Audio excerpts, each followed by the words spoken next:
Welcome. We're here for On the Wings of Hope, Shout 2. We're here on the beautiful island of the big island of Hawaii in Kona in the Shaumbra Pavilion and ready for more. Adamus is ready to start channeling this second shout of the series. I hope you're ready.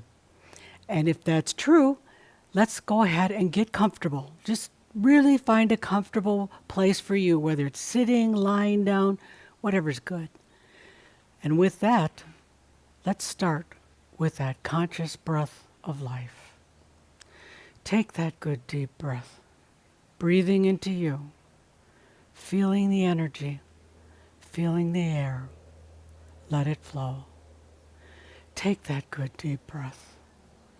Feel into the master that you are, with all that you are. Each breath, breathe with it. Flow. Take that breath of allowing, such an important facet in our lives. Take that good, deep breath and allow.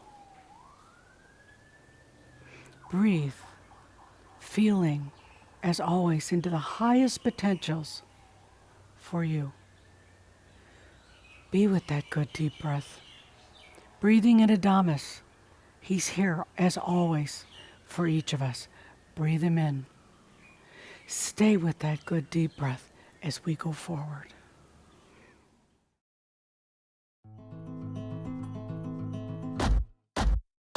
And I'm done being tired, so right now I'm inspired. I was once underwater and now I'm on fire. And I feel it in the air that Mother Earth ain't steady. Feel so alive even though times are dead. And in my soul, something is stirring now, and I'm not worried. You better get ready to see now. Good people been down for so long, and now it's like the sun is rising. Good people been down for so long, and now I see the sun is rising. Long was the night, but you know we've been dreaming. The city's getting loud 'cause the mountains are screaming. When you've been through it all and it won't get no worse, and the first shall be lost and the lost shall be first. And in my soul, something is stirring now, and I'm not worried. You better get ready to see now. Good people been down for so long, and now it's like the sun is rising. Good people been down for so long, and now I see the sun is rising. Welcome to the revelation.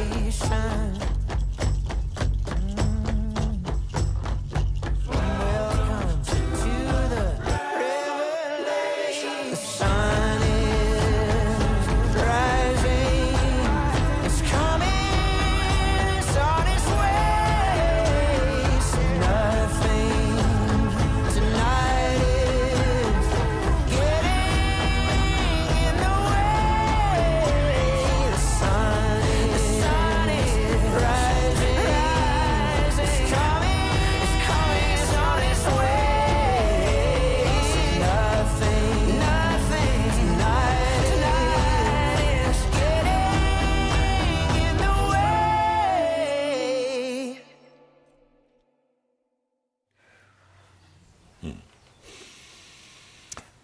I am that I am, Adamus of Sovereign Domain.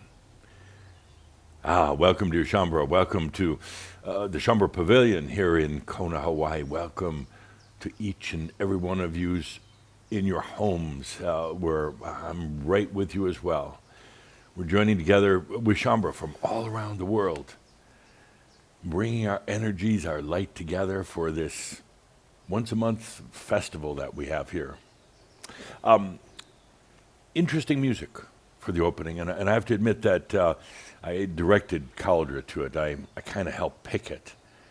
Normally it's not my favorite type of music, loud and what do they call it, rock and roll or whatever, but I felt that it was so relevant to what we're doing here. You know, you may have noticed, but there's things we've been doing for a number of years, and suddenly it gets into mass consciousness and it's picked up into things like a song or a movie or a story or the news, because we're putting it out there. And in this case of this song in particular, the lyrics almost like written by Shaumbra. The intensity of the song, of the message, almost what's in your hearts right now, the passion for it. So yes, I wanted in particular to play this, but also the theme of the raven. The raven.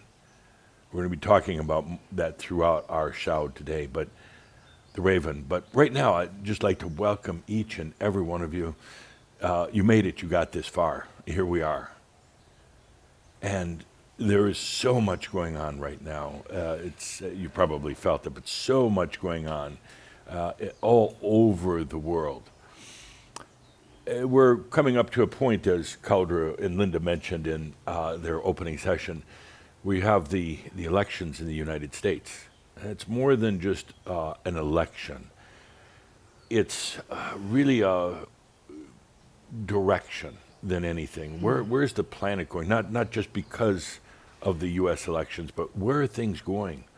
And as everybody knows, it's right now so polarized, and people getting into their beliefs and not listening, only to what they want to hear, not listening to everything. And while this could be a point of revelation in a way, a point of potential chaos on the planet, it's all part of really a growth of the planet. And I want you to be very, very clear about that with each and every one of you, no matter what happens in the ensuing weeks. It's such an epic point on the planet. Stand behind that short wall that Cauldre and Linda talked about. Don't get caught in all the grief and the misery of what's going on. Stand behind that short wall and more than ever, shine your light. We recently did the Dreamwalker Death workshop one week ago, the update on Dreamwalker Death, and I thoroughly enjoyed it. There was so much energy, I mean, not just from the subject of death, but from the whole concept of death on the planet. I mentioned in Dreamwalker Death that Gaia is dying right now. Gaia is dying. As she's departing the planet, her energies are dying. You might have noticed it. In your day-to-day activities, you might have noticed it in the news, but Gaia is dying. Humanity, I said, is dying. And not just, the fact that everybody sooner or later dies, but humanity, as you have known it, is dying right now. Literally everything is dying. And that was a big part of our update on Dreamwalker Death. Everything is dying. And that's not a bad thing. I know some of you are panicked and wondering why you even tuned in today. It's not meant to be a dreadful, dark message at all. As a matter of fact, once you transcend really your own fears and transcend the old concepts of death, you realize the beauty in it. We're going through a revelation right now. We're going through so many changes. Your body is dying, not just because you're getting a little older every day, but the whole concept of being in biology, the whole concept of what biology is dying. To be replaced, to be rejuvenated, to be rebirthed in a way with whatever comes next for the new human species. everything is dying right now, and this is very appropriate too that we're talking about this. What, 2 days after Halloween, 1 day after the Day of the Dead. This is kind of the post-Halloweeny type of message that we have here today. But everything is dying, and I ask you to feel the blessing and the joy in that. Death was one of those things that was kind of woven into the Adam Cadman template. It wasn't like literally, as you know, death now wasn't saying you're going to live to be 80 years, 90 years old and then die. But the whole concept of revelation, of rejuvenation, of going into something and then emerging out of it wiser, more filled with joy, more knowing of your own essence, that was woven right in. There was always the concern that you could become so infused into whatever you were going into in your first incarnation, so infused in it that you maybe couldn't get out. And that's why this whole concept of death was brought forward. And right now, more than ever, the planet is dying. Humanity is dying. Gaia is dying. And these are all appropriate. It's time for this. Things were really stuck for a long, long time on the planet. I mean, your biology was stuck in its evolutionary form rather than its infusion form or what some would call intervention, but it's really more infusion. The biology just continued on and on ever since the times of Atlantis. Hasn't changed much. The human mind hasn't changed much at all. It's got more neurons right now than ever before, but that's actually in a way it's a curse because there's more complexity. Everything around you, including you, is dying. And what I loved about Dreamwalker Death was that we could address it. We could look death straight in the eye and laugh and celebrate and hug it, embrace it. It's not a bad thing at all. It's the next step, and yes, there's the whole process of the death, going through the grieving and the sorrow, remorse, feeling down, maybe even maudlin, but there's such a beauty in it. It's the and. It's the true and. It's the ultimate and, dear Linda Visa. It's the ultimate and that you have death, but the and is it's a time for revelation, for rejuvenation. You were at the Dreamwalker Death class, of course. What did you feel about it? It is so beautiful because it absolutely opens up the beauty of the potentials and way beyond what we think of as death. Yeah. Way beyond. And death is truly the biggest fear that humans have. Yeah, they got a whole assortment of other fears, a lot of them, but death is the ultimate fear, the fear of the unknown. It's kind of, in a way, a very beautiful, almost theatrical setup, not knowing what happens after death. There's a lot of concepts about it, and religions have talked about it and said things, and people have near-death experiences and say, well, it's kind of like this, but there's really very little true information about it, and that's such a blessing because you don't know what's going to happen next. You don't know the beauty that you're going to enter into. It's not just thinking that you're going to continue the way you are now. It's truly a transformation and a beautiful one at that. And if we can help to shine our light on the planet regarding death, help to overcome the fear of going into the unknown, and for many it will still be very, very unknown, but to go beyond that basic primary fear of humans, imagine what that will do to mass consciousness. Imagine the impact it'll have. But right now I ask you to feel into, without holding back or without fear, everything is dying right now. The trees, the birds, the people that you see on the street, certainly Gaia. And feel into that remarkable beauty that's taking place. Now, there's people who really fear it because they fear either they go out of existence or, that worse yet, they're judged and sent to one place or the other for eternity, or worse yet, is purgatory. It's easier to get out of hell than to get out of purgatory. But feel into that for a moment, the beauty of what is actually happening on this great planet. And in that is the revival, the new. I said a number of years ago, everything is going new right now, as it also is dying away. Everything on the planet, biology, nature, education, the thing that people would call intellect, it's all slowly dying. Some of it is in a very elegant state of decay. Others, rather putrid way of going. Others, very graceful way of going. But it's all dying away. And if you can really feel into the beauty of that, it's not termination, it's not elimination, it's transformation. If you can feel into that, first of all, your life gets a whole lot easier. Secondly, you see the end of death, the beauty that it beholds. And then you realize for yourself, there's really actually nothing to fear, not at all.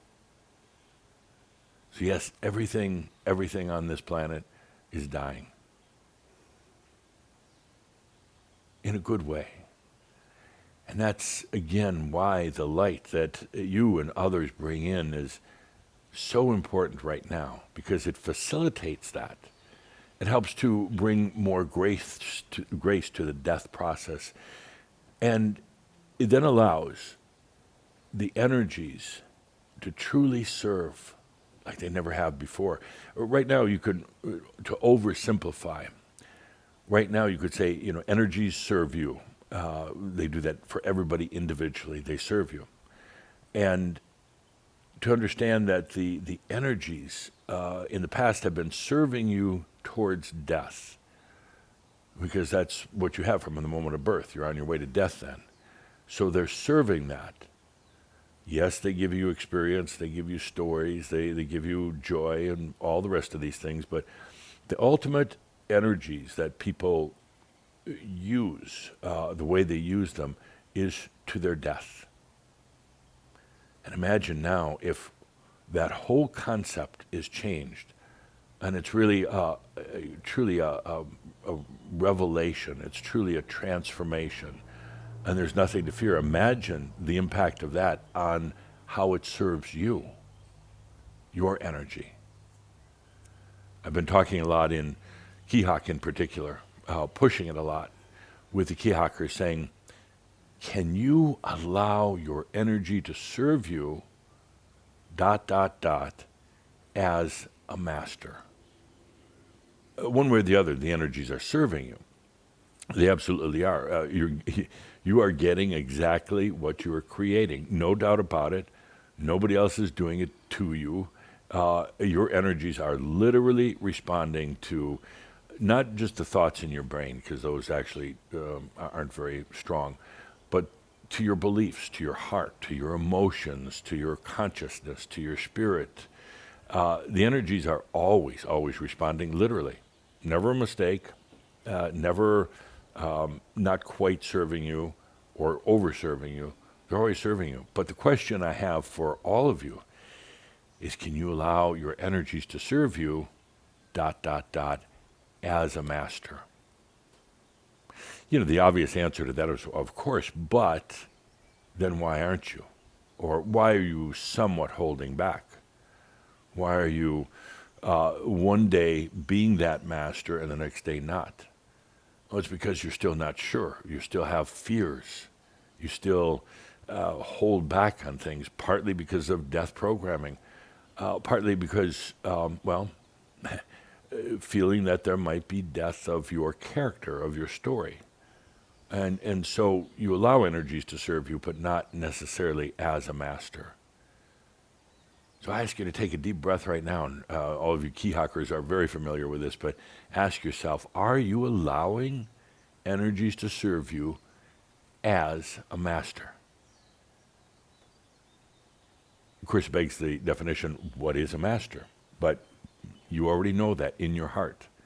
You already know what a master is. Ultimately, a master is about choice and wisdom. What do you want, and how do you integrate the wisdom into what you want? You're not a kind of immature human anymore where, all you want is money or sex or whatever. You've matured, and what do you really want? What's really important to you? Then the energies will serve you as a master. And most of you recognize, no, it's not about money, and it's not about fame, or definitely not about power. What serves your heart and what serves your soul? What do you really choose? And then the energies will follow that. But until then, most humans, the energy is serving them to their death. I mean, they're drawn to it and attracted to that, and that's one of the overriding factors in their decisions and the setups in their life. Energy is serving to the death. So, not to dwell too much on death, but that's kind of one of the subjects for the day, to ask you to recognize the sheer beauty in death. And that will help you walk beyond the fear. That will help you reorient your energies to living. You see, because once you understand death, once you embrace death, once you breathe it in, now you can truly live, because energies will serve you in a different way. So I'm going to ask for an image to be put up on your screens. This is an image of a raven, kind of our theme for today. And by the way, we played the intro song, and there was several themes in it. One, the raven, and revelation. Now, for those of you tuning in later that don't have access to that, I'm going to ask that the link be put right here in the transcript, or somewhere here, an overlay on, is that what you call it? A subtitle caption, Calder says, right here on the screen. So you can see that, so you can go back to that song to see what we're talking about if you weren't listening in live. But here we have the image of the raven. Feel into that for a moment.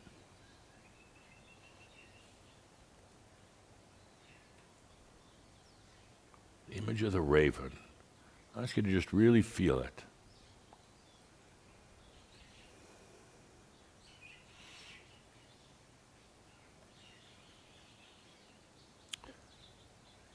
What feelings does that bring up when you're looking at the raven? Does it bring up fear?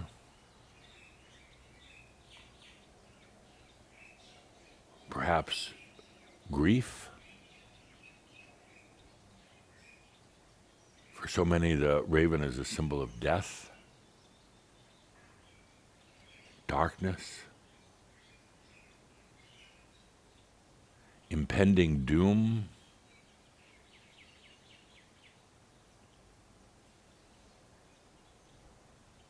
The image of the raven can bring up anxiety, a fear, trepidation. So for the most part, people associate this image of the raven as a rather negative thing, not so good. Not so good. They don't necessarily like looking at it or thinking about it, although it's a beautiful bird. It's a truly magnificent bird. And it makes us take a look now at Edgar Allan Poe, American poet, writer, critic, born and raised in the Boston area, early 1800s, writer of the great poem, The Raven. I suggest all of you read it if you haven't had a chance. The Raven by Edgar Allan Poe. Poe had a very interesting life. I loved his works. But what an interesting life. he had. He lost a loved one, his wife, early on, and that brought him to great despair. He was a very, very, very talented human. His writing was, for the most part, superb. He had such inner clarity, and he had such a connection into the other realms. But this death that occurred in his life was a tragedy. What happened was a result is he started drinking heavily. He became an alcoholic. Did a lot of cocaine. He used alcohol and cocaine to drive him to the depths of his despair.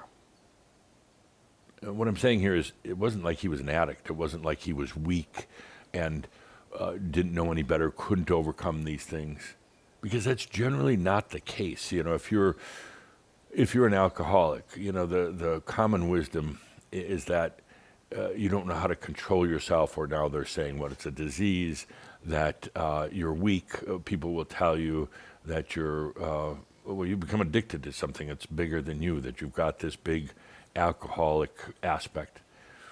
Well, the truth is that most all the time when somebody uses something like alcohol, or even sexual distortions, or drugs, or things like that, they're using it as a fuel to drive them deeper and deeper into their despair. Now, it's not like the human wakes up in the morning and says, I want to go into despair. Not like the human says, I want to experience how bad things are. But there's something in the background that's doing that. You could call it whatever you want. You could say it's beliefs. It's kind of like what they're attracted to. Otherwise, they wouldn't be doing it. They wouldn't be doing it. You can say, well, maybe their families drove them to this, or their lover drove them to it, or conditions of poverty or disease or whatever. But they're literally using these things, these drugs and alcohol, to drive them, to fuel them into their greater despair. At some level within them, and not on a conscious human level, but at some level, they want to see how dark the darkness is. They want to see how far the bottom is. Now, I'm not recommending this at all. Why? Caldry asked me. I'm not recommending it because you've all done that before. You don't need to do it again. You find out how dark the darkness is. You don't need to keep going back there and finding out. You find it's pretty damn dark, and it's not really ultimately what the human or the soul wants. But back to Edgar Allan Poe, brilliant man, and started heavily into the alcohol and heavily into the cocaine, and only lived to be 40 years old, surprisingly. I mean, not surprising to me, but most people don't realize he died at such a young age, with tremendous mystery surrounding his death. Was it the alcohol? Was it something sinister? Were many out to get him for something? There's a lot of conspiracy theories and other such things, but the bottom line is he was just ready to go. He had led a very, very intense, fascinating life, again with great works. But his greatest work, the thing he's truly known for, is The Raven. The Raven. Now, in the story, which is really his story, here's a man who has something happen in his life to bring him into, darkness, grief, and despair. And in that, he thinks he's going to avoid the grief. He's going to try to avoid it. He does everything he can to not face his own feelings. And there's an excellent example here. You're going to have feelings. You have had feelings. You, as a master, can go into those feelings, as hard as they are, as challenging as they are, as ugly as they might be, but you, as a master, can now go into those feelings. It's not about saying all bad things go away. Not at all.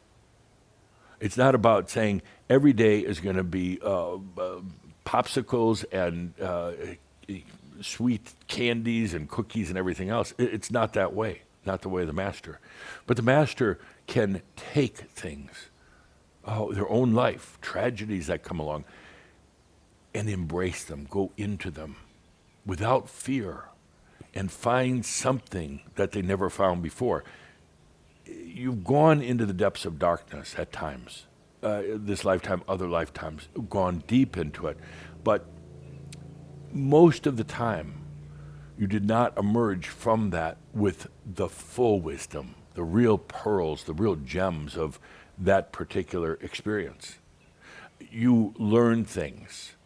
You opened your own consciousness in a lot of ways, but so often you didn't really gather the true deep wisdom. That'll happen later. It could happen now, but it'll happen later as really you go through your, you open up the akasha and let all of your experiences and stories be turned into wisdom. But here's a situation in the Raven where the man experiences something different and tries to run from it or ignore it and hide from it. And then suddenly the Raven shows up. The Raven, such a symbol.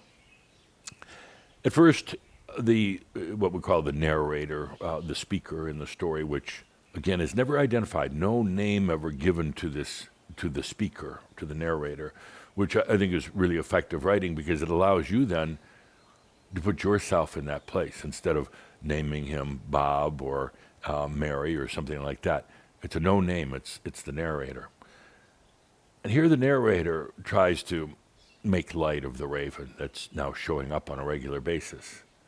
Like, it's not going to scare me, no bird showing up in my dreams or suddenly starts popping into reality is going to do anything to me. He scoffs at it. But the more he scoffs at it, the more it becomes real. The more he tries to ignore it, the more present it is. And pretty soon, the Raven is there, nearly all the time. And again, just think of what your thoughts were about the Raven that was showing. Let's show that again. The Raven. And this is what was showing up to Poe. Or in the story, of course, to the speaker. It's a beautiful bird in many aspects, but it's ominous. It can be terrifying to some. It can tear it with its claws and with its beaks. It can tear anything apart. So this kept on showing up every day, and pretty soon it started to drive the narrator crazy.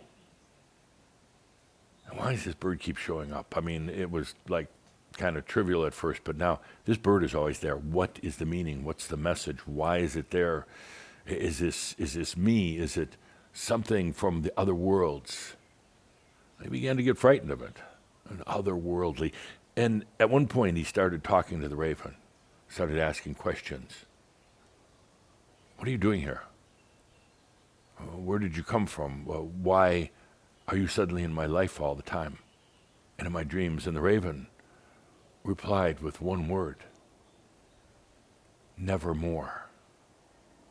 Nevermore. At first, the narrator thought, well, this Raven doesn't have a big vocabulary, but then he started to feel deeper into the words from the Raven: nevermore. Nevermore. And that's all the Raven ever said. In this whole dialogue that the narrator would have with the Raven, as the narrator got deeper and deeper into darkness, that's all the Raven ever said: nevermore. No other words. Nothing else said, just nevermore. And this drove the narrator crazy, drove it crazy. And the more the bird said nevermore, the more the narrator got infuriated. Tell me more, you've got to be here for some reason. What's going on? The bird simply, nevermore. What is the meaning of that? Well, what is the meaning of nevermore? Nevermore what? Is this means that nevermore I'm going to die? Nevermore I'll never love again like I did. Never more. I'll never be whole. Never more. What? What? Could you imagine if this was you? And you're asking questions as you do every night. You're asking questions to me or sometimes Kathumi. And our only answer is never more. It'd drive you crazy after a while. And it did in the poem, The Raven. It drove him crazy. Now, I want to pause here for a moment and reflect. Let's put the graphic of the raven back up.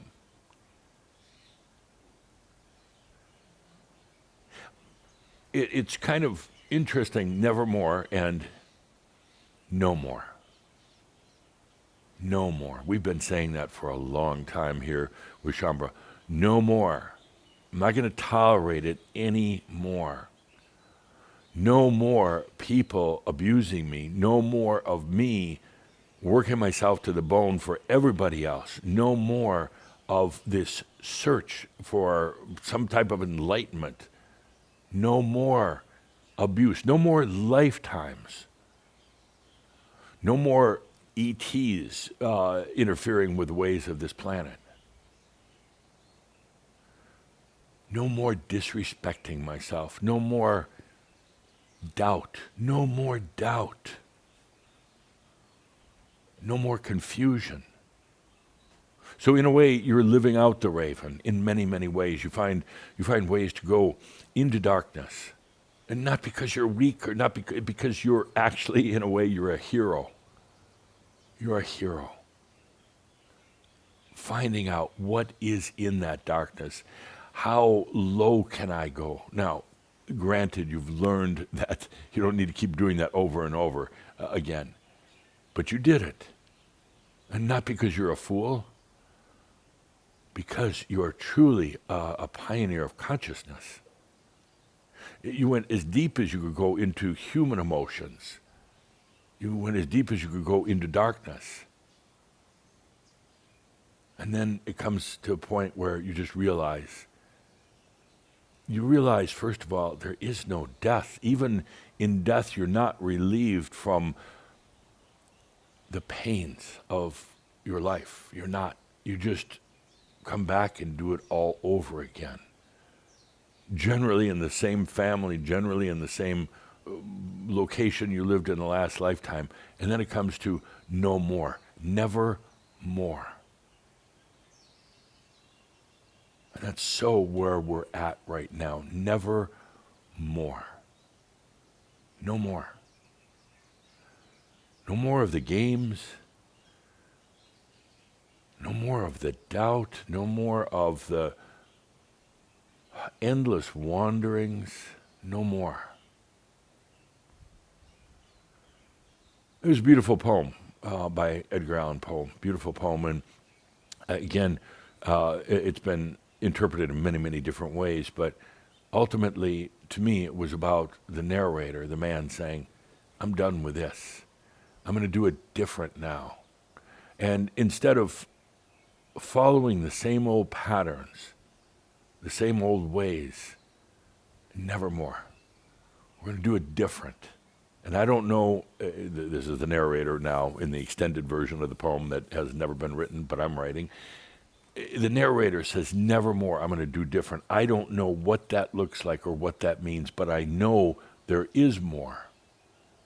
And I'm going to go into that this time. Instead of going deep into the bowels of darkness, I'm going to go into the light, into the other realms, never more being stuck and trapped in a human body, never more being defined by a very specific personality, never more feeding at the trough of mass consciousness, never more. And that's where Shaumbra is. That's why I talk now about death. I talk about the death not as in a terminal thing, not as a negative thing, not as in a ghoulish type of thing, but as in a nevermore thing. Nevermore going back to the very things you got trapped in and stuck in. Nevermore. No need for it. No need for it. Now, In the state of nevermore, we go now into the other realms. We go beyond just biological infusion. In the state of nevermore now, we realize that gravity is not just the thing that pulls things to the earth, but gravity is the thing that will eventually become the very freedom for this planet in terms of energy, free energy, clean energy. Nevermore being locked in the confines of that old gravity. Never more. Or, as we've been saying for a long time, no more. Done with that. Don't need to go back and redo it. And if I could make any big point here today, you do not have to keep going back into the old patterns searching for answers. If you haven't found them by now, they're not in those patterns. Nevermore do you need to keep going back and doing things the same way you've been doing them and hoping for a different outcome. That is truly the definition of crazy. Nevermore. I want you to feel that reverberate in your heart and in your soul. Never more. Just like the raven kept on saying it over and over again to the narrator. Never more. Not settling for less. Not settling for persecution. So many of you have done that or still doing it. Persecution. Never more letting your doubts run your life. Never more.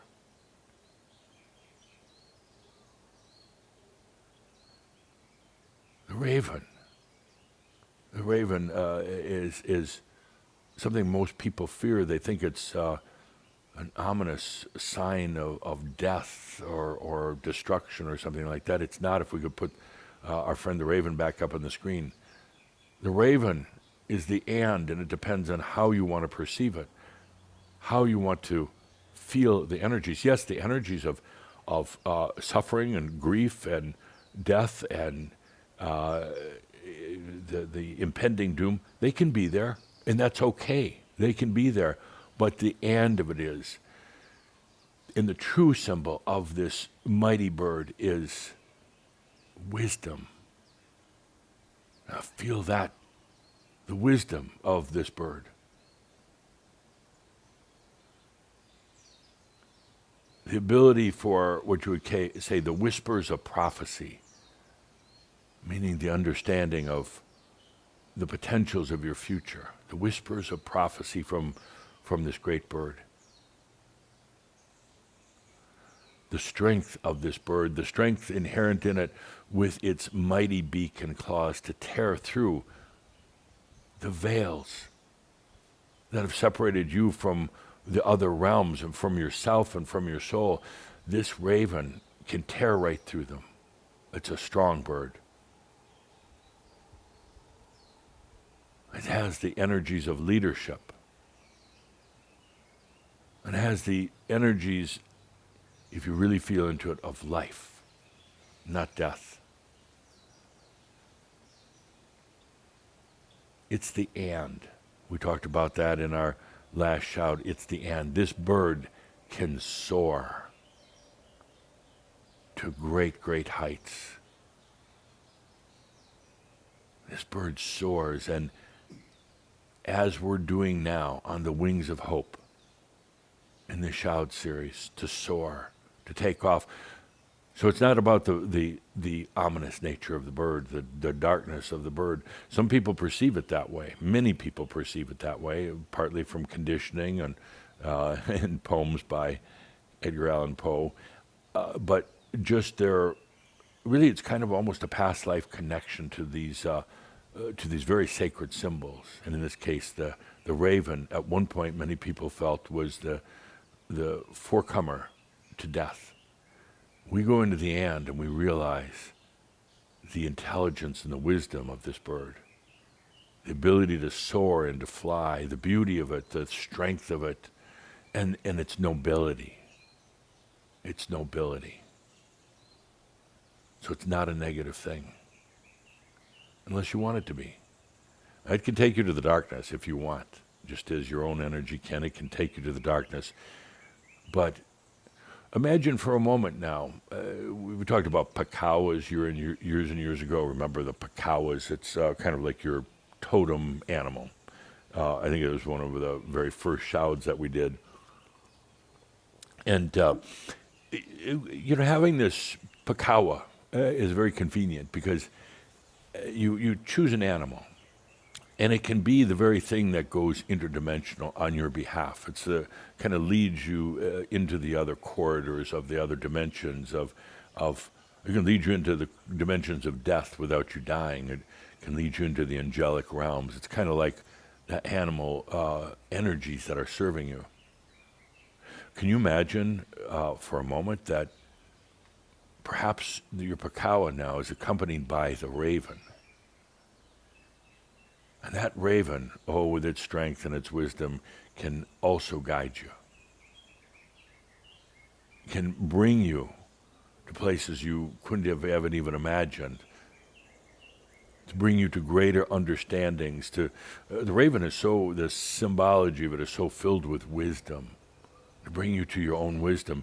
To be the very thing that guides you as you travel in these other realms. That guides you literally beyond the mind, this raven. Let's take a good deep breath with that. If you choose, let that raven come to you now. Let that raven come into your life to accompany you, to be whether it's your new Pakawa or to accompany you in the Pakawa as you begin to travel into the other realms beyond the mind. In the story, in the poem, The Raven, the narrator was stuck in his own mind and his own emotions. He didn't realize the raven was there to actually help accompany him into the other realms, beyond the mind, not trying to negate sadness from death, not trying to push out darkness, but to soar beyond it. To recognize that it's there, to embrace it, but never to be caught in it, never, and in this case, the raven being able to take you beyond the mind. Where the mind, you as a mindful being, you try to go beyond the mind, usually it's from within the mind, and you say, well, I don't know how to do it from within the mind. That's where the dragon, that too, and the raven enter.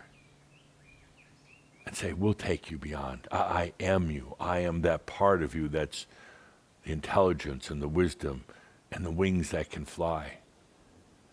I'll take you beyond the mind. I'll take you to places that have always been there, but you've gotten so enmeshed in and infused in this very specific spectrum of light that you never went. And when you tried to open up, it didn't work. And even when you tried things like extreme things, drugs and psychedelic trips and stuff like that, you sometimes get there, but then it's like a rubber band, snapping it right back into place. And that's even harder because once you have gone into the beyond, into the other realms, and you've seen it, and then you get snapped back into this realm, snapped back into your everyday reality. It's very difficult because then you really know something's out there, but now you're screaming because you're back in prison, and there's great lands filled with great beauty out there, but now you can't have them. You got a taste of them, but now you can't have them. It's, in a way, it's almost better to have never tasted that, because now you're in a true hell when you take these drugs or do extreme things to get you into the other realms. You don't need to. You've got the raven as your personal guide. It's not somebody else's raven. It's not my raven. It's yours.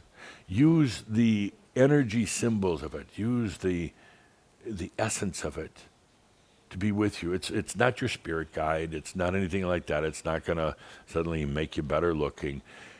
It's your ability to soar, to fly into the beyond.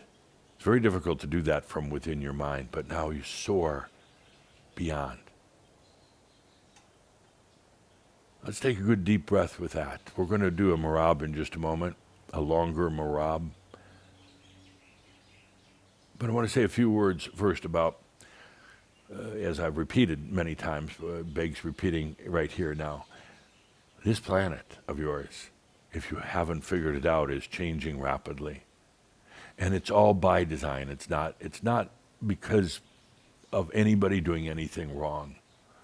It's not about that. It's all part of the revelation that's going on right now. It's all part of the apocalypse that started just a little less than 2 years ago. Everything is changing so fast, and you're not going to be able to make sense of it up here. You can study all you want, you can try to keep up on all the news and everything, but it's going too fast. You've got to be able to go now beyond the mind into an expanded, intuitive state of knowingness and wisdom. Otherwise, what happens is it's going so fast, you get shaken up, you get traumatized by it, and then you try to figure it out and you try to make logic of it. There's no logic in it right now. There's really not. So it's about being able to open up, to soar. The planet is going through upheavals. It's going through its death right now, and it will continue for a while. And there could be some, what you think would be dark times ahead for the planet and for humanity, some very dark times, but they're literally about the death and the resurrection, not about negative. People on this planet are good. They truly are. If you go back to the song that we played coming into this session, even there, the lyrics, the good people are rising, and that's what's happening. There's so much goodness in the humans, in humanity itself, and sometimes it's hard to see because they do things. They can be really irritating at the same time. But overall, humanity doesn't want destruction and gloom. Overall, humanity doesn't want suffering. There are still some who are in positions of power that still choose that because it reinforces their power, because it builds their power base. But right now, there is way too much goodness in the hearts of humans that is coming out. And that ultimately is going to make the difference.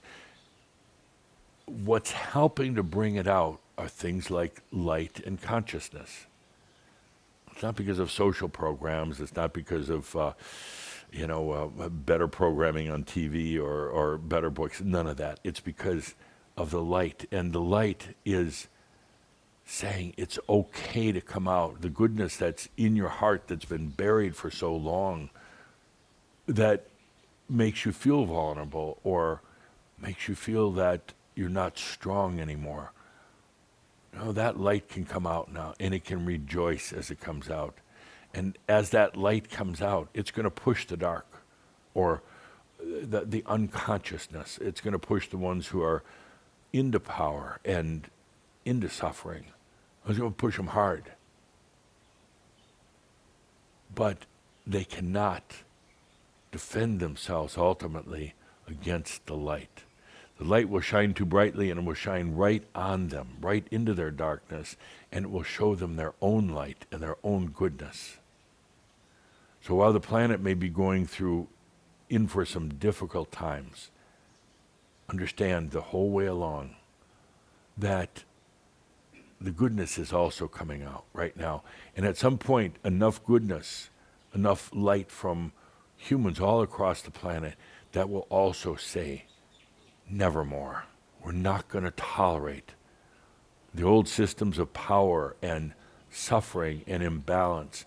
And basically, when humanity gets to that point, enough goodness coming out, and they say, nevermore, go to hell. I mean, go to hell. All of you who are still in your own power and abusive and just playing with the darkness and trying to inflict it on us, go to hell. And, that hell is something that happens when this planet has its shift. We talked about it through Jamie and through the future, a shift in what Jamie called the photon belt, the light gathering. And then they go to hell, exactly where they belong. I mean, it's their hell. It's what they want, but it's not necessarily what the rest of humanity wants. That light, that goodness in humans is coming out right now. And it will eventually allow this planet to transcend into that new human species. That's it doesn't necessarily even mean it's biological. It's not as heavily mental. It's not into suffering. It finally, the spirit on earth can rejoice. The demons are in hell. And they can get out whenever they want, by the way. I'm not putting them there forever. Until the point in their own hell, in this own place of theirs, in this own kind of a sub-earth environment, they say, nevermore. Let's take a good deep breath with that. We're going to go into the Marab. And I'm going to ask the whole time during the Marab if you would put up our beautiful raven graphic.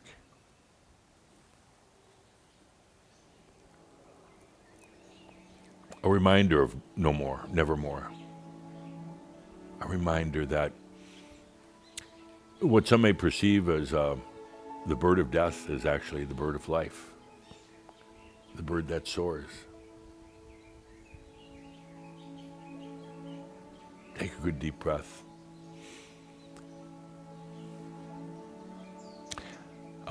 There's times I really wished I was there with you on this planet, but then I wouldn't be able to be doing what I'm doing now. But there are times, and I know you kind of scoff when I say that, because you're thinking, yeah, right, come on down. You are living in such epic times right now. Just to be there, to experience this intensity, the changes that are occurring, the light that's coming in. You have to be able to be open to it, otherwise you're just going to see everyday human life. But, what's happening? What's truly happening on this planet is remarkable.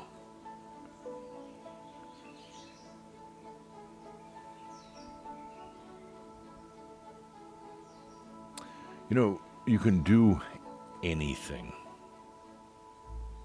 You can do anything, and these aren't just glib words. You can do anything. Once you stop fearing yourself. You can do anything once you stop fearing yourself. It's only that fear of yourself that has ever held you back, really. You can blame it on other things. You can give me all sorts of excuses for not doing this, not doing that, but you can do anything. You can sail off into these other realms and still be human and still be a master on the planet and still encounter darkness and still have good days and bad days. You can do anything when you stop fearing yourself. And that's been the real fear, not death. The real fear has been yourself. What will I do? What will I do something stupid if I have this mighty raven as my Pakawa, my guide into the other realms? What am I going to do with it? Will I get lost? Will I destroy things? Will I fuck up again? Nevermore. Nevermore. When you come to the point of no more fear of yourself, I'm not talking about the outer worlds or crime, some dark night while walking home, or somebody taking everything from you, or somebody putting a demonic spell on you. I'm talking about the fear of yourself.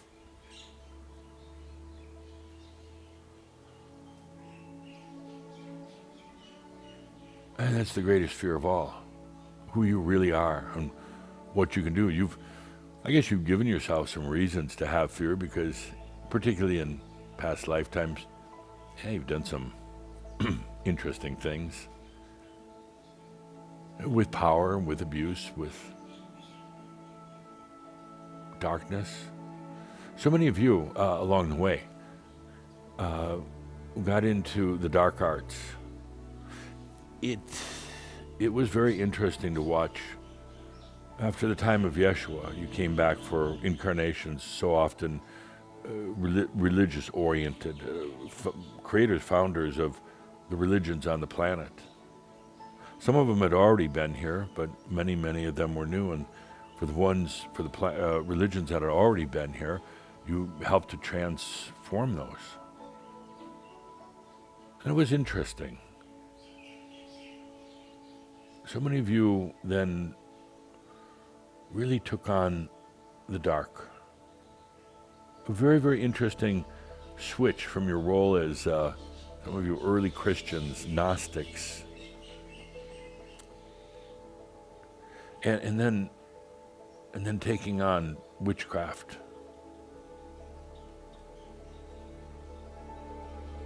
Becoming warlocks. Going into the dark. Why? A psychologist might say, a New Age psychologist might say, well, you were drawn to it, you were weak. Or you felt shame for some of the things that were being done in the church and you walked away. You walked away from the teachings because they had gotten so, rigid and suffering oriented. So you walked away, and when you walked out of the door of the religions, you walked straight into the door of the darkness, into sorcery, witchcraft. You were fascinated with it, absolutely fascinated with what it could do, and absolutely fearful of it, because you see, in the darkness like that, as a witch or a warlock, in that darkness, there's always the overlord. Always the overlord. Not even like the supposed God from the religious orders. The overlord was much closer, much more aware, much more present. The God of the religions of humanity has always been distant, but the overlord of the darkness always right there, and you're fascinated by the darkness, by the power, all the time fearing the overlord, and all the time promising to be subservient to the overlord of darkness, promising to obey that.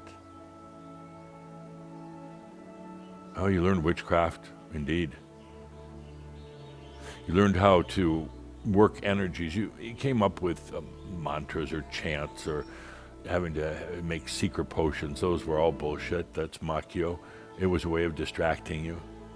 It was a way of thinking, making you think that you were doing something, and if you followed the rituals properly, the great powers would come to you. You didn't need all that, by the way, but it served a purpose. You do those same incantations right now, and they're not going to work so well. But the point is that you didn't go into the darkness because you were running from the church or overly fascinated with power and darkness. Again, it was simply for the fact that it was there. And to truly understand the light as part of the bringing the Christ consciousness to this planet, in order to really understand it, you would have to experience the dark. You would have to create an overlord. You would have to dive into the dark arts. Not all of you did, but most of you did, in one way or the other. And on one hand, it was absolutely exhilarating. You felt so alive in the darkness, so alive in this place of sorcery, like never before. And it made you almost scoff at those who were on the other side, the side of light, the side of goodness. It almost made you scoff because you had never felt this alive before.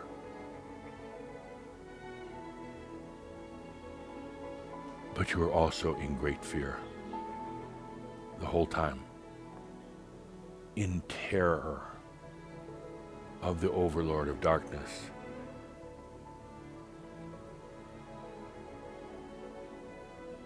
What would that overlord do to you? What kind of magic did this overlord have? How much obedience did you have to give and pledge to the overlord to stay in favor?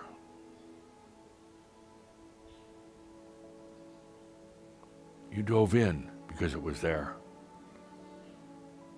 And that eventually it would give you such insights and understandings into yourself. Understandings and insights into the true nature of Christ consciousness. You can't look at Christ consciousness just through the light. You had to go in and find out about it through the darkness.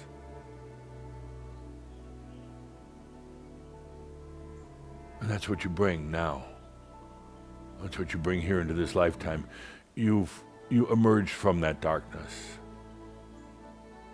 Some of you went through what I call the red lion, the red lion effect, the sheer horror and terror, but you emerged out of that nightmare.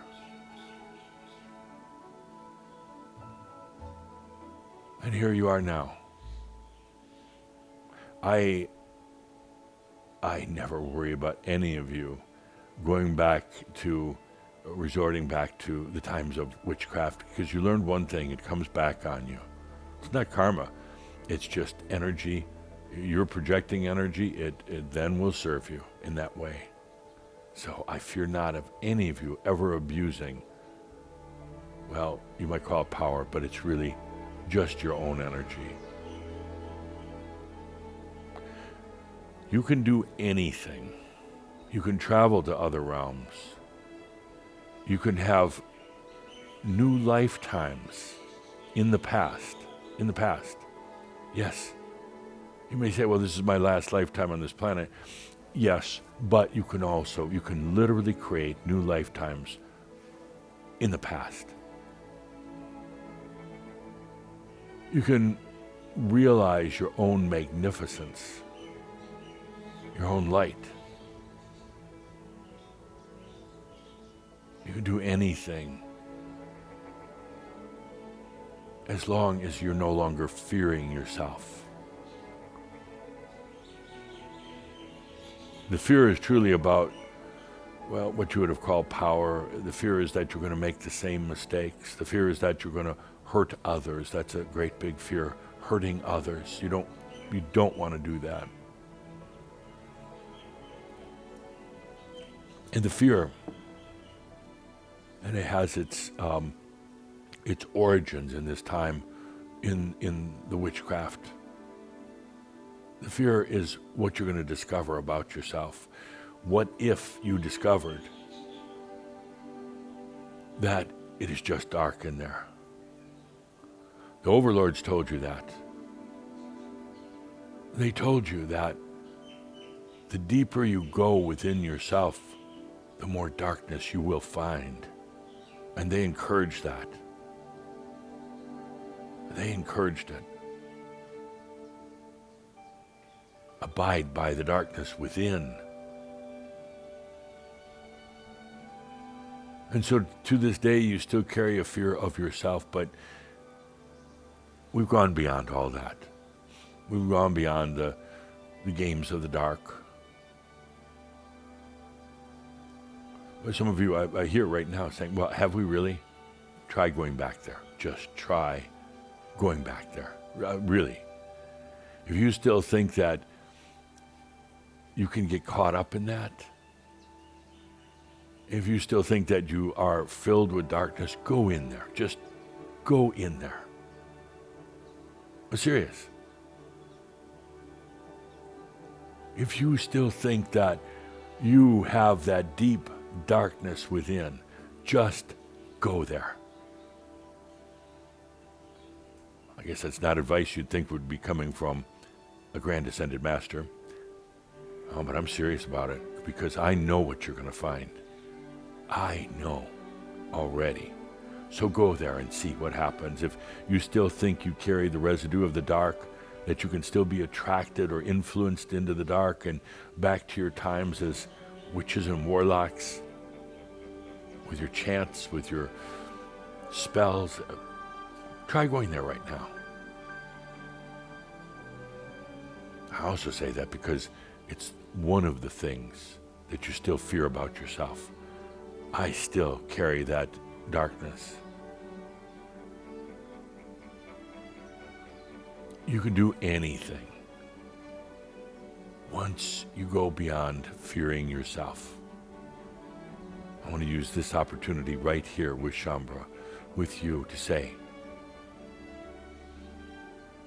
within yourself there is nothing to fear. Maybe in a past lifetime, maybe that's what some of them are going through right now, and you're perceiving it in your current dream states. Maybe they're going into that, but there is nothing to fear.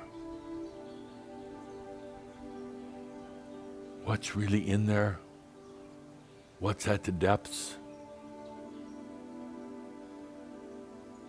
What's your consciousness? It is your imagination. It's all of your dreams. It's all of your light that's in there. That's what's in there. Go in. Find out. Go in. Some of you are saying, no, I've been doing that for years. I've been going inside, exploring. No, you haven't. You've been skirting around your own fears of yourself. The fears that you're just a mortal being. When you die and that's it. Your fears that maybe you're a dark, sinister being, and you've been a grand, powerful, dark being in the past. When you do some of the inner journeys, they're psychological. So often they're not deep journeys because you've been afraid to go in there. You've been afraid the same way in the poem The Raven, the same way the narrator was afraid of himself, afraid of his own darkness. He was afraid that the raven was an ominous symbol. And therefore he stayed in fears. He lived fears and he died in fear.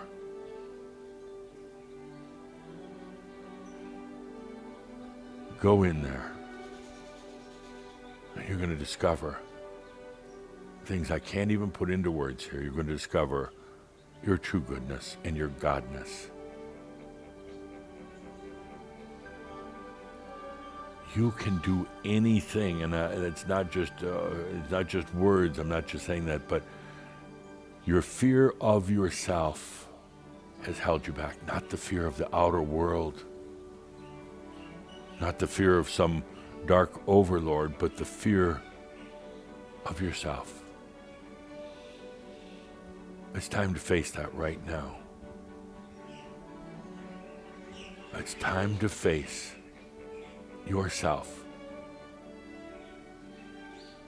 Take a good deep breath and hear the call of the raven. Nevermore. No more fearing of self. Why would I fear my own beingness, my own goodness? Why would I fear my own light and my own I am?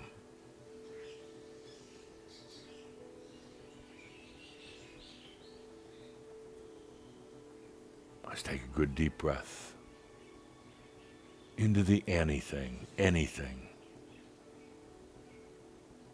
Once you go beyond the fear of you,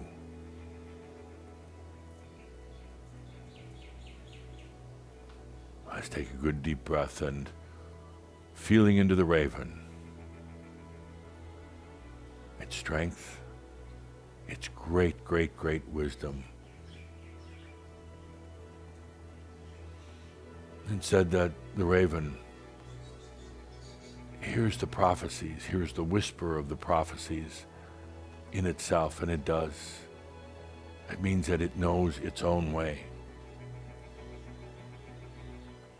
It's not afraid of its own way, not afraid of ever encountering itself. Nevermore, dear Shaumbra, nevermore. Nevermore doubt, holding back, suffering. You know the list. You know your nevermore list. Let's take a deep breath together, and now open the wings of your raven and let yourself soar.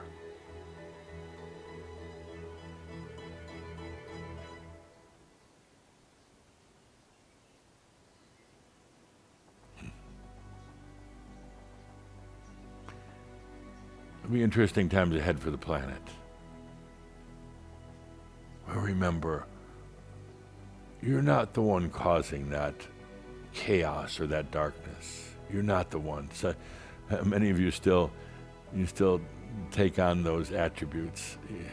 Some of you remember when you were children, you thought the dysfunction in the family was because of you. If you were a good person, this wouldn't be happening. Well, so many of you were like that. You took on the whole burden. As this planet goes through its changes and revelations, realize that you're not the one causing them. You're the one here now, bringing the potentials of light. Never more to taking on and believing that you're the one causing the darkness and the bad out there. You're not. You're the one bringing in the light.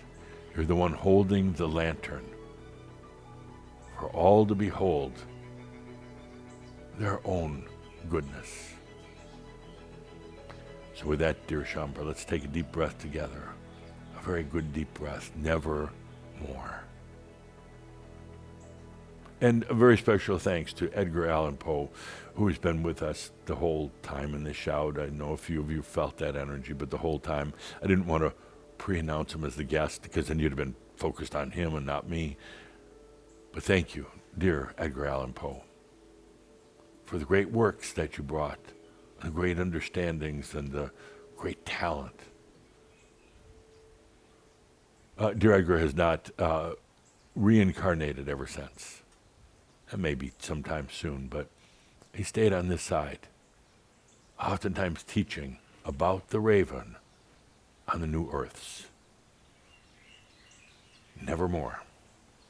With that, dear Shaumbra, dear friends, dear ones I love so much, I am Adamus of Sovereign Domain. Thank you. And so it is. Please, with that, just let those energies flow, feeling the beauty of this message, this marab. So much there. Take that good deep breath. Take that good deep breath. Feeling into this nevermore, so personal for each of us. Breathe with it.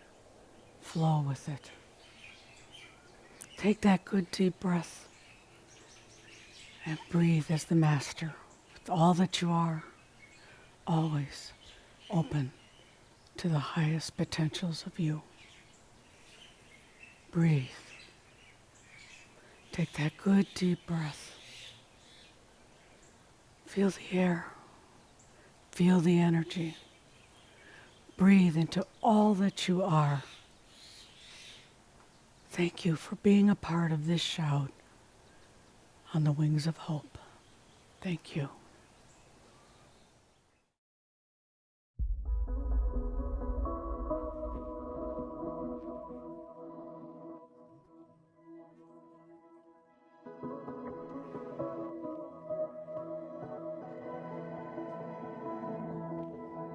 Take a straight and stronger course to the corner of your life.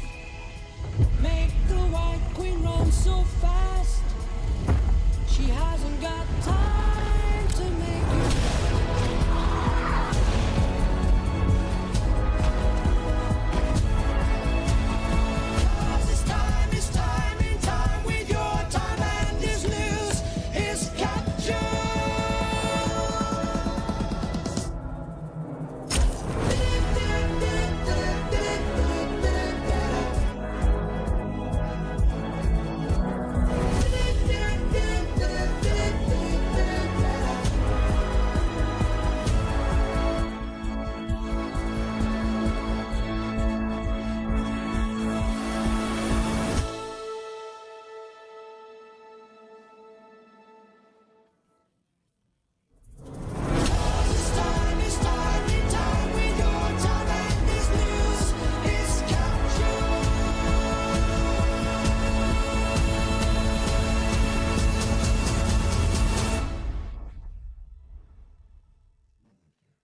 a straight and stronger course to the corner